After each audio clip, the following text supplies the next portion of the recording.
Hello दोस्तों, कैसे हैं आप सब। स्वागत है आप सभी का कॉमिक वर्ल्ड चैनल पर। तो चलिए दोस्तों शुरू करते हैं राज कॉमिक्स में तिरंगा सीरीज की अगली कॉमिक्स गायब हो जा।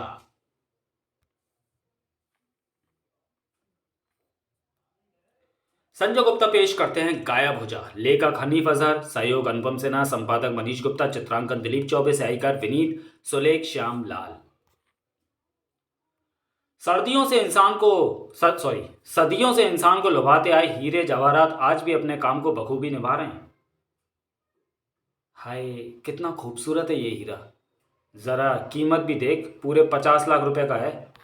काश ये हीरा मेरा हो जाए। बिल्कुल हो जाएगा। 50 लाख रुपए दे दे और इस हीरो को अपने घर ले जा। कुछ ऐसे भी थे जो उस कीमती हीरो को बिना कुछ दिए ही अपने घर ले जाने की फिराक में थे, और उनमें से एक था ये। इस बेशकीमती हीरे के मालिक अब हीरा भाई सोना भाई ज्वेलर्स नहीं, मैं होऊंगा। उस शख्स ने एक हाथ के तेज वार से हीरे के चारों तरफ मौजूद शीशे को शहीद कर दिया और दूसरा हाथ बढ़ाकर हीरे को उठा लिया। और जिस समय वह हीरे को अपने साथ लाए छोटे से बक्से में रख रहा था, दो बंदूकधारी सुरक्षा कर्मियों ने उसे घेर लिया। हीरे को वापस रख दो वरना गोली मार देंगे। हीरे को तो अब मैं वापस नहीं रख सकता, चाहो तो तुम मुझे गोली मार सकते हो। अगर बंदूकें तुम्हारे हाथों में थमी रहीं तो। था दोनों गार्ड सतर्क तो बहुत थे, लेकिन इसका क्या किया जाए कि वह शख्स उनकी सोच से कहीं अधिक फुर्तीला और तेज दौड़ने वाला निकला। आगे से अपनी बंदूकों को फेविकॉल से अपने हाथों से चिपका कर रखना ताकि वे छूट ना पाए। पकड़ो, वो मेरा कीमती हीरा लेकर भागा जा रहा है। अरे कोई उसे रोको रे। चिल्लाने से कोई फायदा नहीं हीरा भाई सोना भाई, तुम्हारी चीख सुनकर अगर लोग आए भी तो मुझे नहीं पकड़ पाएंगे, क्योंकि मैं बेहद तेज गति से भागता हूं, बिल्कुल हवा से बातें करता हुआ। आ थूं। यूं हवाओं से करने वाले बात अक्सर खाते हैं जूते और लात थाक, और यूं चाटते हैं सड़क की धूल थाक। सड़क पर चारों खाने चित्त गिरने के साथ ही उसके मुंह से करहा और ये शब्द एक साथ निकले, तिरंगा। क्यों मार रहे हो मुझे, मेरा क्या कसूर है। तुम एक चोर हो जो एक ज्वेलर्स की दुकान से चोरी करके भागे हो। तुम्हें गलत फहमी हुई है तिरंगा, मैं चोर नहीं एक सभ्य नागरिक हूं। मैं तो खुद चोर को पकड़ने उसके पीछे भाग रहा था। ये झूठ बोल रहा है, ये चोरी है। इसी ने मेरी दुकान से हीरा चुराया है। ये आप क्या कह रहे हैं सेठ जी, आपने ही तो मुझे चोर के पीछे दौड़ाया था और आप ही मुझे चोर कह रहे हैं। एक तो चोरी, ऊपर से सीना चोरी। लेकिन तेरा ये झूठ नहीं चलने वाला, क्योंकि हीरा अभी तेरे पास ही तेरे पास से ही बरामद होगा। तूने हमारे सामने उसे इस बक्से में रखा है। तिरंगा, तुम खुद इस बक्से को खोलो और इसके झूठ को सामने लाओ। तिरंगा ने वह बक्सा उसके हाथ से ले लिया। सभी को उम्मीद थी कि हीरा उसी बक्से से बरामद होगा, लेकिन इसमें तो कुछ भी नहीं है। ये तो एकदम खाली है। ये कैसे हो सकता है। इसने हमारे सामने ही भागने से पहले इस बक्से में हीरा डाला था। डाला था तो कहाँ गया, उसे यह बक्सा खा गया। इसके कपड़ों की तलाशी लो। कपड़ों की तलाशी में उसके पास से कुछ चिंगम के सिवा कुछ बरामद नहीं हुआ। मुझे चिंगम खाने का शौक है, इसलिए इतनी चिंगम मैं अपने पास रखता हूँ। चाहे तो इनमें से कुछ तुम भी ले लो, लेकिन मेरी बात का विश्वास करो कि ये सब मुझे फंसा रहे हैं। इतने लोग झूठ नहीं बोल रहे हो सकते हैं। हीरा तुमने कहीं फेंक दिया है या तुमने अपने किसी साथी को दे दिया है, लेकिन तुम हीरा चोर हो ये बात साबित हो जाएगी, क्योंकि तुम्हारे फिंगरप्रिंट वहां जरूर मिलेंगे जहां से तुमने हीरे को उठाया। मेरा एक फिंगरप्रिंट एक्सपर्ट है, पुलिस के साथ मैं उसे भी यहाँ बुलाता हूँ। तुरंत ही कोई निर्णय निकल जाएगा। ठीक है, जल्दी। पक्के तौर पर तो लेबोरेटरी टेस्ट के बाद ही कुछ कहा जा सकता है, लेकिन मेरा अनुभव कहता है कि हीरे के शोकेस पर पाए गए उंगलियों के निशान महेश नामक इस आदमी की उंगलियों के निशान से एकदम भिन्न है। देख लिया तिरंगा, एक काबिल फिंगरप्रिंट एक्सपर्ट का तजुर्बा मुझे यही बेगुनाह साबित करता है। लेकिन फिर भी मैं तब तक पुलिस कस्टडी में रहने के लिए तैयार हूं जब तक फिंगरप्रिंट की लेबोरेटरी टेस्ट की रिपोर्ट नहीं आ जाती। लेकिन ये बात मैं फिर कहूंगा कि मुझे फंसाया जा रहा है। पुलिस ने मामला आकर संभाल लिया था, इसलिए अब तिरंगा का वहां रुकना बेकार था। महेश के पास से ना कुछ बरामद हुआ, ना उसके फिंगरप्रिंट चोर के फिंगरप्रिंट से मेल खाते, इसलिए मैं उसके खिलाफ कुछ साबित नहीं कर सकता। लेकिन जब ऐसा है तो सारे लोगों से चोर ठहराने पर क्यों तुले। क्या सचमुच उसे फंसाया जा रहा है। तिरंगा जिसे बेगुनाह समझ रहा था, उसके होठों पर नाश्ती मुस्कान बता रही थी कि तिरंगा गलत सोच रहा था, वह गुनाहगार था। लेकिन यह बात जल्दी ही तिरंगा को पता चलने वाली थी। आपने मुझे बुलाया सर। मेरे एक दोस्त की बेटी की आज सालगिरह है, मुझे किसी केस के सिलसिले में बाहर जाना है, इसलिए मेरा किसी भी तरह उस सालगिरह समारोह में जाना नहीं हो पाएगा।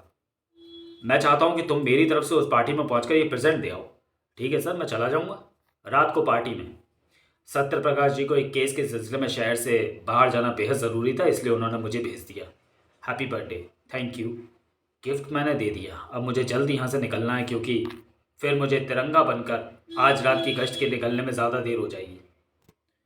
वहां से तुरंत ही निकलने की सोचता भारत क्या जानता था कि उसे यहीं तिरंगा बनना था, क्योंकि बहुत कीमती है यह हार, ये तेरे गले में नहीं, मेरी इस थैली में अच्छा रहेगा। स्तब्ध से उस युवक की हरकत देखते रह गए सभी। उस समय मानो नींद से जागे उस युवक ने बाहर की तरफ दौड़ लगा दी। अरे कोई पकड़ो उसे, वह नीता का कीमती हार लेकर भागा जा रहा है, पकड़ो। कई लोगों की भीड़ उसके आगे दीवार बनकर खड़ी हो गई। चिंता मत करो, यह भाग नहीं सकता, हमने इसका रास्ता ब्लॉक कर लिया है। बेवकूफों, मुझे रोकने वाली यह दीवार सिर्फ 5 फीट 10 इंच ऊंची है, जबकि मैं 7 फीट ऊंचा कूद सकता हूं। सरगई बबूका की तरफ उछलकर उसने वह लोगों की दीवार पार की और भाग खड़ा हुआ। Good bye, please enjoy the party, ई धाक। अरे आप इस पार्टी में आकर बिना कुछ खाए पिए यहां से जा रहे हैं? थोड़े से घूसे था, थोड़ी सी लात तो खाते जाइए। तूने मुझे लात घूसे खिला दिए तिरंगा था। मैं भी तुझे कुछ खिलाना चाहता हूं, इस मोटे डंडे का करारा वाह ठक। चीज तो अच्छी है प्यारे, लेकिन आज मेरा मूड कुछ खाने का नहीं खिलाने का है। और अब मैं जो आखिरी चीज तुम्हें खिलाना चाहता हूं वह है तिरंगी ढाल का ये स्पेशल वार। और इस ढाल का वार जो खाता है वह फिर कुछ खाने लायक नहीं रह जाता था। ढाल के उस वार ने उसे वहां के फर्श की धूल तो चटाई ही, साथ ही उसकी पोल भी खोल दी। ओ महेश, एक बार पहले भी मैं तुम्हें पकड़ चुका हूं, लेकिन उस बार तुम चोरी का माल किसी तरह गायब करके बच निकले थे। लेकिन इस बार ऐसा नहीं होगा तिरंगा, क्योंकि मेरा हार झपटकर इसने जिस थैली में रखा वह सामने पड़ी है, इसी में है मेरा हार। ओ माय गॉड, इसमें तो कुछ भी नहीं है, मेरा हार कहाँ गया? मुझे क्या पता कहाँ गया, मैंने तो चुराया ही नहीं। तिरंगा ने झपट कर पकड़ लिया उसका गिरेबान। तुम बकवास कर रहे हो, सबने देखा है कि हार तुमने चुराया है, हार तुम्हारे पास ही है, निकालो वरना। ठहरो तिरंगा, हार कहाँ है ये बात ये तुम्हारे सामने नहीं बताएगा। तो तुम मुझे गिरफ्तार कर रहे हो इंस्पेक्टर, लेकिन मैंने तो कोई जुर्म नहीं किया। पुलिस स्टेशन पहुंचने तक तू ये बकवास कर ले, पुलिस स्टेशन पहुंचने के बाद रिमांड रूम में जब मैं तेरी खाल उधेड़ूंगा तो तू गा गा कर बताएगा कि हार कहाँ है और कितना बड़ा चोर है। चल 1 मिनट, मुझे तिरंगा से कुछ बात कर लेने दो। इंस्पेक्टर के हाथ से छूटकर शैतान की तरह मुस्कुराता हुआ तिरंगा के पास पहुंचा। मैंने तुम पर डंडे से वार भी किया और मिस नीता के गले से उसका हार भी उड़ाया है। मेरे इस कारनामे को तुम्हारे साथ साथ यहाँ मौजूद सारे लोगों ने देखा है, लेकिन फिर भी मेरे खिलाफ कुछ भी साबित नहीं होने वाला, क्योंकि ना मेरे पास कोई चोरी का माल बरामद हुआ और ना उस डंडे पर मेरी उंगलियों के निशान हैं। और रही उस इंस्पेक्टर के रिमांड की बात, तो वह बेवकूफ़ इंस्पेक्टर नहीं जानता कि उसे मुझे पुलिस स्टेशन के दरवाजे पर ही छोड़ना होगा, क्योंकि मेरा वकील वहां मेरी जमानत के कागजात लेकर खड़ा होगा, जो चुटकी बजाते ही अदालत में ये साबित कर सकता है कि मुझे फंसाया जा रहा है, क्योंकि ना तो मेरे पास कोई माल बरामद हुआ और ना ही यहाँ मेरी कोई फिंगरप्रिंट। चलता हूँ। शान से चिंगों को चबाता चलने के लिए मुड़ा महेश एक बार फिर तिरंगा की तरफ पलटा। अरे हाँ, तुम्हारे इस ढाल की तारीफ करना तो मैं भूल गया, बड़ी शानदार ढाल है, बहुत करारा वार करती है, संभाल कर रखना इसे, क्योंकि तुमने जो 2 बार मेरा रास्ता काटा है उसकी एवज में मैंने इसे तुमसे छीनने की ठान ली है। और महेश जो ठान लेता है उसे हर हाल में पूरा करता है। फिर तुरंत ही इंस्पेक्टर के साथ वहां से रवाना हो गया वह अनोखा चोर, तिरंगा को स्तब्ध खड़ा छोड़कर। उसने जो जो कहा वह एकदम सही है, सचमुच इंस्पेक्टर को उसे छोड़ना होगा, क्योंकि उसके खिलाफ कोई केस नहीं बनता जब तक पर्याप्त सबूत ना हो। गवाहों के बयान भी कोई मायने नहीं रखते और उसके खिलाफ सबूत कोई है नहीं। लेकिन सबूत है कैसे नहीं? कुछ ही सेकंडों में उसके पास से चोरी किया सामान गायब कैसे हो जाता है? उसकी उंगलियों के निशान कैसे नहीं मिलते, जबकि उसके हाथों में ना कोई दस्ताना होता और ना ही कोई कपड़ा? क्या चक्कर है? बड़े बड़े रहस्यमयी केसों को हल कर देने वाले तिरंगा का दिमाग भी बुरी तरह उलझ गया, तो उसने अपनी विचारधारा बदल दी। मुझे उसकी धमकी को हल्के रूप में नहीं लेना चाहिए, इसलिए मुझे इस बात का ख्याल रखना है कि उसकी ढाल चुराने की कोशिश उसे जेल के सलाखों के पीछे जरूर पहुंचाए। इधर तिरंगा अपनी योजना बना रहा था और उधर वह चोर अपनी। मुझे तिरंगा की ढाल चुराकर यह साबित करना है कि मेरे आगे तिरंगा की चालाकी, उसकी फुर्ती और उसकी जांबाजी कोई अहमियत नहीं रखती। लेकिन ऐसा करने के लिए मुझे करनी होगी कुछ ऐसी विशेष तैयारियां जिससे लाख चाहकर भी मुझे सफल होने से ना रोक पाए। तिरंगा उस इमारत की छत पर मौजूद कई हथियारबंद एक आदमी को बुरी तरह पीट रहे हैं। मुझे उन्हें रोकने वहां पहुंचना होगा था। हमारा इंतजार पूरा हुआ, तिरंगा आ गया था। कमाल है, मुझे देखकर अपराधियों की घिग्गी बन जाती है, लेकिन ये तो मुझे देखकर ऐसे खुश हो रहे हैं जैसे मैं इनके कारनामों पे इन्हें सजा देने नहीं बल्कि इन्हें स्वर्ण पदक देने आया हूँ। क्या चक्कर है? पता चल जाएगा, पहले जरा इन्हें यहाँ से भागने से रोकूं। लेकिन वह ढाल भागते हुए बदमाशों के हलक से चीखे उबाल देती उससे पहले ही उस हाथ ने लपक कर ढाल को थाम लिया, और उस हाथ का मालिक था महेश। यस, जिस चीज के लिए मैंने किराए के गुंडों की सहायता से यहाँ सब ड्रामा सेट किया वह मुझे मिल गई है। तेरी इस ढाल के रूप में जिसे मैंने हासिल करने का तुझे चैलेंज दिया किया था। तेरा चैलेंज अभी पूरा नहीं हुआ है क्योंकि अभी तू ढाल ले जाने में सफल नहीं हुआ है। ओह, इसे ले जाने का मुझे कोई शौक भी नहीं है तिरंगा। अब मुझे लग रहा है इस ढाल के लिए तुझे चैलेंज करके मैंने बेवकूफ़ी की। मैं तो समझ रहा था कि ये किसी कीमती धातु की बनी होगी। अब पता चला कि ये तो एकदम ऐसी साधारण धातु की बनी है, कबाड़ी जिसके 50 रुपए से ज़्यादा नहीं देगा। ऐसी बेकार ढाल को लेकर मैं क्या करूँगा? ले संभाल अपनी ढाल को। मैं चला। तिरंगा के देखते ही देखते उस सुपर चोर ने इमारत के नीचे छलांग लगा दी। तिरंगा भी तुरंत ही कूदा। तू यहाँ आया तो अपनी मर्जी से था, लेकिन जाएगा मेरी मर्जी से, और मेरी मर्जी है कि मैं तुझे पहुंचाऊं सेंट्रल जेल। Oh no! अचानक तिरंगा चौंका, मानो उसने कुतुब मीनार पर सचिन तेंदुलकर को बल्लेबाजी करते देख लिया। तिरंगा का इस तरह चौंकता स्वाभाविक ही था, क्योंकि उसकी आंखों के सामने जो दृश्य था वह था ही कुछ ऐसा अविश्वसनीय, अद्भुत, अकल्पनीय। सुपर चोर महेश का शरीर तिरंगा की आंखों के सामने ही गायब हो चला था। और उसके कपड़े बिल्कुल ऐसे नीचे जा गिरे थे जैसे सामान निकल जाने के बाद खाली लिफाफा गिर जाता है। स्तब्ध तिरंगा को हैरानी का एक और झटका लगा। जैसे वह सुपर चोर गायब हो रहा, ठीक वैसी मेरी ढाल भी गायब हो रही है। कटोरियों से उबल पड़ने को तत्पर तिरंगा की आंखों के सामने ही उसकी ढाल भी गायब हो गई।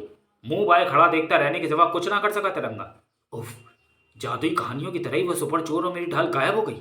क्या सचमुच सुपर चोर ने अपने आप को और मेरी ढाल को किसी जादुई शक्ति से अदृश्य कर लिया? ये मैं क्या बेकार की बातें सोच रहा हूँ? जादुई शक्ति और उसकी मदद से किसी का गायब हो जाना किससे कहानियों को ही बातें हैं। सुपर चोर ने निश्चय किसी तरीके से किसी तरह मेरी आंखों में धूल झोंक कर अपने आप को और ढाल को गायब किया। मुझे पता लगाना होगा कि वो इसने ऐसा कैसे किया, और ऐसा मैं शायद इन कपड़ों की मदद से आसानी से कर सकता हूँ जिनके बीच में से वह गायब हुआ है। कपड़े उठाते ही तिरंगा के नथनों से एक हल्की सी गंध टकराई। ये गंध! अचानक तिरंगा की आंखें चमकने लगी। मामला क्या है, ये कुछ कुछ मेरी समझ में तो आ रहा है, लेकिन उसे पूरी तरह समझने के लिए मुझे थोड़ी जांच पड़ताल करनी होगी। तिरंगा तुरंत ही उसी इमारत की छत पर पहुंचा जहां उसकी मुठभेड़ सुपर चोर से हुई थी। वह उस समय इस वाटर टैंक के पास खड़ा हुआ था जब उसने मेरी ढाल लपकी थी। यानी मैं जो ढूंढ रहा हूं वो शायद मुझे यहां मिल गया। और इसके साथ ही मुझे इस वाटर टैंक के नीचे इस छिपी हुई जगह पर उसके पैरों के निशान भी मिल गए, जिसके ऊपर से उसने इमारत से नीचे जंप लगाई थी। हालांकि जितनी देर वह यहाँ मौजूद रहा उस वाटर टैंक के नीचे वाली जगह पर वह फटका तक नहीं। एक धुंधली सी तस्वीर मेरे सामने आ रही है, और वह तस्वीर पूरी तरह अब तब साफ होगी जब मैं उन जगहों का निरीक्षण करूंगा जहां से उसने हीरा और हार चुराए थे। उन स्थानों का बारीकी से निरीक्षण करने के बाद गहरे संतोष के लक्षण दिखाई दिए तिरंगा के चेहरे पर। अब पता चला कि वह हर समय चिंगम क्यों चबाता रहता था और अपनी जेब में चिंगम का ढेर क्यों रखता था। तिरंगा तुरंत ही वहां से रवाना हुआ। मेरी ढाल उसने कैसे गायब की और वह चुराए हुए सामानों को कैसे गायब करता था ये तो पता चल गया। अब ये और पता करना है कि वह खुद कैसे गायब हो गया, और ये जानने के लिए उसे धर तो बोझना ज़्यादा मुश्किल नहीं होगा। दिल्ली के शालीमार बाग जैसे पौष इलाके में स्थित यह कोठी ठहाकों से गूंज रही थी। और वे ठहाके महेश नामक सुपर चोर के हलक से निकल रहे थे। तिरंगा जैसे शख्स की ढाल चुरा ली मैंने, भला मुझसे बड़ा चोर दुनिया में कौन है? जल्दी ये बात सारी दुनिया जान जाएगी और तब सारा अपराध जगत मेरा लोहा मानेगा। अपराध जगत से तुझे लोहा मिलेगा या नहीं ये तो मुझे पता नहीं, लेकिन हथकड़ियों और बेड़ियों के रूप में मैं तुझे ढेर सारा लोहा दिलवाऊंगा, इसका मैं वादा करता हूं। तिरंगा, तुम यहां कैसे? अपने इस ढाल की मदद से जो इस समय तेरे हाथ में मौजूद है। जिस समय तूने मेरी ढाल को ले जाने का चैलेंज किया था उसी समय मैंने इसमें एक ऐसा बहुत छोटा ट्रांसमीटर लगा दिया था जिसका संबंध मेरी यूटिलिटी बेल्ट में लगे यंत्र से। वही यंत्र मुझे यहाँ लेकर आया। ओह, तो तेरी ढाल ने तुझसे वफादारी निभाई। खैर, अब ये तुझसे दुश्मनी निभाएगी, तेरी गर्दन को काट कर। परला दूध बनकर लहराती आई उस ढाल ने तिरंगा ने अपने आप को दीवार के पीछे होकर बचाया। छना! इस बार जब महेश को तिरंगा दोबारा दरवाजे पर नजर आया तो महेश अपनी रिवॉल्वर संभाल चुका था। ढाल से तू बच गया तिरंगा, लेकिन गोली से नहीं बच पाएगा। थाए थाए! उसने 6 की 6 गोलियां सामने की तरफ झोंक दी। इसी के साथ उसे मानो हैरानी का दौड़ा पड़ गया। ओह नो, तो तिरंगा तो गायब हो रहा है। ये नहीं हो सकता, ये बिल्कुल नहीं हो सकता। कैसे नहीं हो सकता? क्या सॉलिड मैटर यानी ठोस से सीधे गैस में बदल जाने वाले रासायनिक पदार्थों से बना इनविजिबल केमिकल तेरे बाप की बपौती है? Invisible chemical? अभी अभी गायब हुआ तिरंगा इसी केमिकल का पुतला था, जिसका इंतजाम मैं पहले ही करके लाया था। तुम्हें कैसे पता चला इस केमिकल का? इसे तो मैंने बनाया था। तूने जरूर बनाया था उस केमिकल को, लेकिन हवा में घुलनशील होने वाले कपूर, ओडोनिल जैसे पदार्थों को मिलाकर ऐसे केमिकल और रसायन शास्त्र का कोई भी ज्ञाता बना सकता है। और ये बात मुझे बताई रसायन शास्त्र के प्रसिद्ध प्रोफेसर लोखंडे वाला ने, जिनके पास मैं उन कपड़ों को लेकर गया था जो मैंने उस समय बरामद किए थे जब तू मेरे सामने छत से कूदकर गायब हुआ था। जबकि ऐसा नहीं था। असल में तूने बड़ी सफाई से खुद को वाटर टैंक के नीचे छुपाकर इनविजिबल केमिकल से बने अपने पुतले को छत से धक्का दिया था। चूंकि मैं तुझे पकड़ने की जल्दी में था, इसलिए यह बात उस समय मेरी समझ में नहीं आई। लेकिन जब मेरे हाथ में थमी मेरी ढाल भी तेरे शरीर की तरह ही गायब हो गई और मैंने तेरे कपड़ों से आती केमिकल की गंध को सूंघा तो मेरा माथा ठनका। तब मुझे ख्याल आया कि मेरी ढाल को तूने किसी केमिकल की हूबहू बनी ढाल में बदल दिया है। और मेरे शक की पुष्टि तब हो गई जब मैंने उस वाटर टैंक के नीचे काफ़ी सारी चिंगम चिपकी देखी जिसके पास तूने ढाल को लपका था। तब मैं समझ गया था कि ठाक उफ, बस तिरंगा, इसके आगे की कहानी मैं सुनाता हूँ। मुझे जब इनविजिबल केमिकल के बारे में पता चला तभी से मैंने उसके बल पर सुपर चोर बनने की ठान ली। मैं पहले ये देखता कि किस चीज़ की चोरी करनी है, और फिर इनविजिबल केमिकल की मदद से उस चीज़ की वैसी नकल तैयार करता और फिर चोरी करने निकल पड़ता था।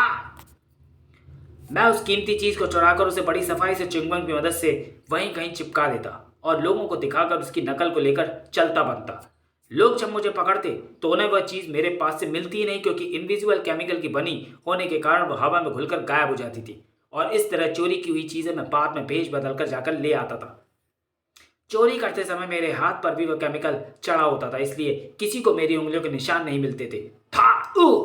तेरे मुंह से यही बात सुनने के लिए मैंने तुझे अपने पर वार करने का मौका दिया था, ताकि तेरे एक वाले जुर्म को मेरे साथ यहाँ पहुंचे कमिश्नर साहब अपने कानों से सुन लें। धन्यवाद तिरंगा। इसके एक वाले जुर्म के साथ साथ यहाँ मौजूद चोरी का इतना सामान हमें मिलेगा जो इस सुपर चोर को सुपर कैदी बनाने के लिए काफ़ी होगा।